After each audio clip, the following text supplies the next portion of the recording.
दोस्तों अभी अभी सास और दामाद केस को लेकर बहुत बड़ी खबर निकल कर आ रही है। सास मतलब अनीता का तो अस्तित्व ही खत्म हो गया है और दामाद पुलिस की गिरफ्त में आ चुका है। दोस्तों पूरा मामला क्या है, सास दामाद की लव स्टोरी कैसे शुरू होती है, आखिर पूरा क्या मामला है, सब कुछ बताएंगे आज की वीडियो में। लेकिन वीडियो में आगे बढ़ने से पहले सास और दामाद को क्या सजा होनी चाहिए आप लोग कमेंट में जरूर बताइए। वीडियो को लाइक और एक्सप्लेन टेपर चैनल को सब्सक्राइब जरूर कर दें और इस वीडियो को ज्यादा से ज्यादा शेयर करें ताकि सभी लोग जागरूक हो सके और कमेंट में अपना स्टेट और अपना गांव जरूर लिखें ताकि हमें पता चल सके कि मेरा यह वीडियो कहां कहां तक पहुंचा है।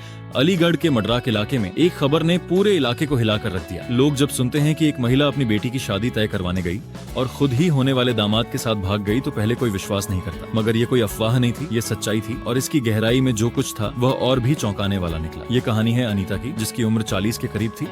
एक आम घरेलू महिला जिसकी एक बेटी थी और घर परिवार संभालने की जिम्मेदारी थी। लेकिन अनीता के मन में जो तूफान चल रहा था उसकी भनक ना उसके पति को थी ना उसकी बेटी को। कहानी की शुरुआत कुछ महीने पहले हुई जब अनीता ने अपनी बेटी की शादी के लिए रिश्ते तलाशने शुरू किए। इसी सिलसिले में उसकी मुलाकात एक युवक से हुई। युवक की उम्र महज 27 साल थी। अनीता की बेटी की उम्र के आसपास युवक से बातचीत शुरू हुई, पहले माँ बेटी दोनों की, लेकिन धीरे धीरे बात कुछ और ही दिशा में मुड़ने लगी।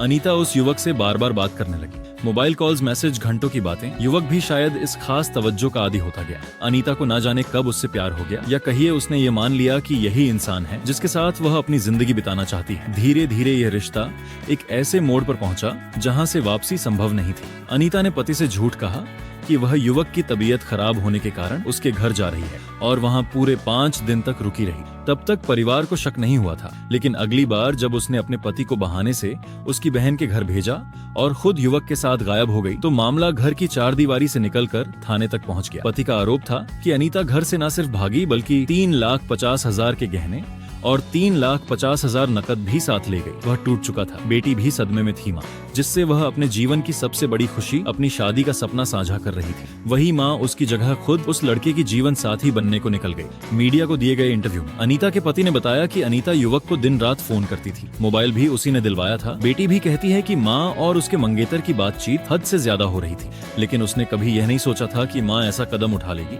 उधर युवक के परिवार वाले भी सख्त में थे। उसके पिता ने आरोप लगाया कि अनीता ने उनके बेटे पर वशीकरण कर दिया है। उन्होंने बताया कि अनीता ने युवक को 2 ताबीज पहनाए थे, एक गले में और एक कमर में। इसके बाद से बेटे का व्यवहार पूरी तरह बदल गया। उन्होंने अपने बेटे को घर से बेदखल कर दिया और संपत्ति से भी नाम काटने का ऐलान कर दिया। पुलिस ने जब छानबीन शुरू की तो पता चला कि दोनों की लोकेशन उत्तराखंड के रुद्रपुर में ट्रेस हुई थी। युवक के बहनोई से पूछताछ हुई, लेकिन दोनों फरार थे। अभी तक पुलिस उन्हें गिरफ्तार नहीं कर सकी है, लेकिन तलाश जारी है। समाज में इस घटना को लेकर बहस तेज हो गई। कुछ लोग इसे प्यार की आजादी कहने की कोशिश कर रहे हैं तो कुछ इसे नैतिक पतन और पारिवारिक विश्वास का सबसे बड़ा धोखा मानते हैं। लेकिन हर बहस के बीच एक बेटी है जो अपनी माँ को कभी माफ नहीं कर पाएगी। एक पति है जो अपनी पूरी जिंदगी एक ऐसे विश्वासघात की छाया में गुजारने को मजबूर हो गया जिसकी कल्पना भी नहीं की थी। ये कहानी सिर्फ एक अफेयर की नहीं है, ये एक पूरे परिवार के बिखर जाने की कहानी है और ये बताने की भी कि रिश्तों की परिभाषाएं जब सामाजिक मर्यादाओं से टकराती हैं तो सिर्फ प्रेम नहीं, पूरा जीवन टूट कर बिखर जाता है। इस घटना के खुलासे के बाद पूरे अलीगढ़ में चर्चाओं का तूफान उठ खड़ा हुआ। मोहल्ले में लोग कानफूसी करने लगे थे। कोई कह रहा था कि महिला पर किसी बाबा का असर हो गया है तो कोई इसको खुलेआम कलयुग की पराकाष्ठा कह रहा था। मोहल्ले की औरतें अपनी बेटियों को अनीता की तरफ इशारा कर यह सिखा रही थी कि रिश्तों की मर्यादा किसे कहते हैं और मर्द इस बात को लेकर भीतर ही भीतर डरे हुए थे कि अगर एक माँ ऐसा कर सकती है तो रिश्तों पर से विश्वास ही उठ जाएगा। इधर बेटी जो इन सब की केंद्र में थी गहरे सदमे में चली गई थी। उसने खुद को कमरे में बंद कर लिया था। वह रोती थी, चीखती थी और बार बार खुद से एक ही सवाल करती थी, क्या मुझ में कुछ कमी थी? क्या मैं माँ को अपनी खुशी नहीं बता पाई? उसकी आंखें अपनी माँ की फोटो को देखकर भर आती थी। जब भी वह पुरानी तस्वीरों को देखती जिसमें माँ उसे दुल्हन की तरह सजाने की बातें करती थी तो वह तस्वीरें अब जैसे उसके जले हुए दिल पर नमक बनकर गिरती। अनीता के पति ने भी कई कोशिशें की कि वह अपनी पत्नी को समझा सके। उसने पुलिस स्टेशन में दर्ज शिकायत को वापस लेने की बात भी सोची अगर अनीता घर लौट आए, लेकिन उसके अंदर का टूटा हुआ इंसान बार बार उसे रोक लेता। एक तरफ बीवी के लिए प्यार, दूसरी तरफ उसका विश्वासघात। वह अंदर ही अंदर घुटने लगा था, दिन रात शराब पीने लगा और कुछ दिन बाद नौकरी से भी छुट्टी लेनी पड़ी। इस बीच मीडिया चैनलों ने इस केस को पूरी तरह से हाईलाइट कर दिया। हर न्यूज चैनल पर सास और दामाद की प्रेम कहानी हेडलाइन बन गई। सोशल मीडिया पर मीम्स बन रहे थे, कुछ मजाक उड़ाने वाले, कुछ गुस्से से भरे और कुछ पूरी घटना को महिला स्वतंत्रता बनाम पारिवारिक संस्कार की बहस में घसीट लाने वाले युवक के परिवार वालों ने भी अपना पक्ष मीडिया में रखा। उन्होंने रोते हुए बताया कि अनीता ने उनके बेटे को मानसिक रूप से जकड़ लिया है। लड़के की बहन ने कहा, वह हमारी आंखों के सामने बड़ा हुआ, हम कैसे मान लें कि वह अपनी ही उम्र की लड़की को छोड़कर उसकी मां के साथ भाग जाएगा। उसने दावा किया कि अनीता उनके भाई को ब्लैकमेल कर रही है। ये सिर्फ प्यार नहीं, कोई गहरी साजिश है। इस बीच कुछ नई बातें सामने आने लगी। जांच में पता चला कि अनीता कई महीनों से अपने पति के बैंक अकाउंट से पैसे निकाल रही थी। गहनों को गिरवी रखकर उसने कुछ रुपए भी इकट्ठे किए थे। ये सारे पैसे उसने युवक को मोबाइल, कपड़े और ट्रिप्स पर खर्च करने में झोंक दिए थे। उन्होंने साथ में नैनीताल और ऋषिकेश की यात्रा की थी, जहाँ से उन्होंने फेक नामों से होटल बुकिंग्स की थी। लेकिन इस सब के बीच सबसे डरावनी बात यह थी कि पुलिस को युवक के फोन से कुछ ऑडियो क्लिप्स मिले थे, जिसमें अनीता कह रही थी, तेरे बिना अब कुछ नहीं बचा, सब छोड़ दी मैंने तेरे लिए। अब अगर तूने धोखा दिया तो मैं खुद को खत्म कर दूंगी और तुझे भी चैन से नहीं जीने दूंगी। ये सिर्फ एक अफेयर नहीं था, अब ये एक ऑब्सेशन बन चुका था। दोस्तों, मैं आपको बता दूं, ऐसे इंसान को इस दुनिया में जीने का अधिकार नहीं है, जिसने अपनी खुद की बेटी को धोखा दिया, अपने पति को धोखा दिया। ऐसी इंसान को तो कड़ी से कड़ी सजा देनी चाहिए और ऐसे इंसान का तो अस्तित्व ही खत्म कर देना चाहिए। अब कानून क्या कहता है, ये कानून क्या करेगा, ये कानून के ऊपर छोड़ देते हैं। लेकिन आप लोग बताइए, क्या मैं सही कह रहा हूँ? ऐसे लोगों को मेरे हिसाब से इस दुनिया में जीने का अधिकार नहीं है। वैसे से आप लोगों को क्या लगता है, हमें कमेंट में जरूर बताइए। इस खुलासे के बाद पुलिस ने इस केस को सिर्फ आपसी रजामंदी से भागने का मामला मानने के बजाय मानसिक शोषण और संभावित ब्लैकमेलिंग के एंगल से भी जांच शुरू कर दी।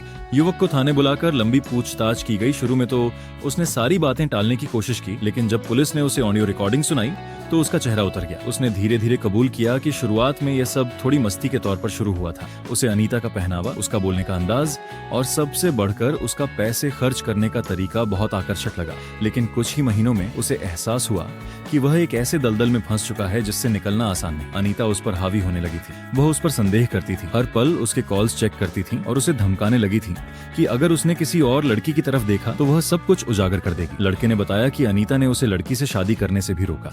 जब घर वाले रिश्ता तय करने लगे तो अनीता ने रो रो कर कहा कि अगर उसने किसी और से शादी की तो वह आत्महत्या कर लेगी और सुसाइड नोट में उसका नाम लिख देगी। इस सब के बीच लड़की की हालत बद से बदतर होती जा रही थी। एक तरफ माँ का विश्वासघात, दूसरी तरफ प्रेमी का ऐसा पतन। उसने एक बार जहर खाने की कोशिश की, लेकिन समय रहते उसे बचा लिया गया। हॉस्पिटल में भर्ती के दौरान उसने सिर्फ एक ही वाक्य कहा, जिसे मैं अपना घर समझती थी, वहीं मेरी रूह को जिंदा दफन कर दिया गया है। मीडिया इस लड़की के इर्द गिर्द अब सहानुभूति की कहानी गढ़ने लगा। अलीगढ़ से लेकर लखनऊ तक के बड़े चैनलों ने उसे कलयुग की सीता कहकर संबोधित किया, जो रिश्तों की लंका में अकेली लड़ रही थी। कई महिला आयोग की टीमें उसके पास पहुंची, कुछ उसे मुआवजा दिलवाने की बात करने लगी तो कुछ ने अनीता के ऊपर केस दर्ज करवाने की कोशिश की। इस बीच अनीता और युवक को आखिरकार पुलिस ने गुजरात बॉर्डर से गिरफ्तार कर लिया। वे फर्जी आईडी से एक लॉज में रह रहे थे। अनीता को जैसे ही पकड़ा गया वह बेकाबू होकर रोने लगी। उसने पुलिस के सामने चिल्लाकर कहा, मुझे इश्क हो गया था, क्या इश्क करना गुनाह है? जब उसे कोर्ट में पेश किया गया तो मीडिया से भरी भीड़ के सामने उसने सिर ऊंचा करके कहा, मैंने अपने लिए जीना चाहा। पहली बार औरत अगर प्यार करे तो उसे बदचलन कह देते हो, लेकिन मर्द करे तो मजनू बना देते हो। पूरा कोर्ट रूम सन्न था। जज ने कहा कि यह सिर्फ प्यार नहीं बल्कि परिवार की नींव को तोड़ने का मामला है। महिला के खिलाफ विश्वासघात, मानसिक उत्पीड़न, नाबालिग बेटी की सुरक्षा से खिलवाड़ और युवक को उकसाने के तहत कई धाराएं लगाई गई। लड़के को भी धारा 419 और 420 में बुक किया गया क्योंकि उसने फर्जी पहचान का इस्तेमाल कर लॉज में रुकने की कोशिश की थी। कोर्ट में ट्रायल शुरू हुआ। मीडिया चैनलों ने इसे सास दामाद लव स्कैंडल और कलयुगी प्रेम की इंतहा जैसे सनसनीखेज नामों से प्रचारित किया। लेकिन कोर्ट की गंभीर दीवारों के भीतर मामला सिर्फ इश्क का नहीं था। यह एक पूरे परिवार के बिखर जाने, एक बेटी की मासूमियत के कुचले जाने और रिश्तों की मर्यादा के चिथड़े उड़ने का मामला था। प्रथम सुनवाई में ही जज ने दोनों आरोपियों की न्यायिक हिरासत बढ़ा दी। सरकारी वकील ने तर्क रखा कि यह सिर्फ दो लोगों का प्रेम प्रसंग नहीं है, बल्कि एक सुनियोजित विश्वासघात है जिसमें महिला ने अपने ही घर की मर्यादा को दांव पर लगाया और एक युवक को मानसिक रूप से इतना कंट्रोल किया कि वह अपराध की सीमाओं को लांघ गया। लड़की की गवाही सबसे भावुक क्षण था कोर्ट का। उसने कांपती आवाज में कहा, मेरे पापा की तस्वीर के नीचे मैंने माँ की मांग में सिंदूर भरते देखा था और उन्हीं आंखों से अब माँ को किसी और के साथ भागते देखा है। मुझे अब रिश्तों से डर लगता है। पूरा कोर्ट रूम कुछ पलों के लिए चुप हो गया। वकील, जज, पुलिसकर्मी सभी की आंखें झुक गई। अनीता की तरफ से बचाव पक्ष ने यह तर्क रखा कि वह वर्षों से मानसिक तनाव में जी रही थी। उसके पति की मृत्यु के बाद वह अकेलेपन से जूझ रही थी और युवक ने उसे सहारा दिया था। लेकिन जब जज ने पूछा कि क्या सहारा लेने का मतलब ये होता है कि आप अपनी ही बेटी का विश्वास तोड़ दें, स्विंगाल भी खामोश रह गया। अदालत में लड़की की डायरी का जिक्र भी हुआ, जिसमें उसने लिखा था, माँ अगर तू मुझे कहती कि तुझे प्यार हो गया है तो शायद मैं तुझे जाने देती, लेकिन तूने मेरी आंखों में झूठ बोया, तूने मुझसे मेरी जिंदगी छीन ली। इस केस को पूरे देश में अनैतिक रिश्तों की हद के उदाहरण के रूप में देखा जाने लगा। कई महिला अधिकार संगठनों ने इसे नारी की दृष्टिकोण से भी निंदनीय है। अदालत दोनों आरोपियों को भारतीय दंड संहिता की धारा 420, 406, 100 और 60 के तहत दोषी करार करती हुई अदालत ने अनीता को 7 साल की सश्रम कारावास और युवक को 5 साल की जेल की सजा सुनाई। कोर्ट के बाहर खड़ी लड़की ने बस इतना कहा, अब मैं अपनी माँ को मम्मी नहीं कहती, अब वह मेरे लिए सिर्फ एक केस नंबर है। दोस्तों फटाफट आप लोग एक्सप्लेन पेपर यूट्यूब चैनल को सब्सक्राइब करें। दोस्तों आज के लिए बस इतना ही, मिलते हैं अगली किसी ऐसी ही इंटरेस्टिंग वीडियो के साथ। तब तक के लिए धन्यवाद।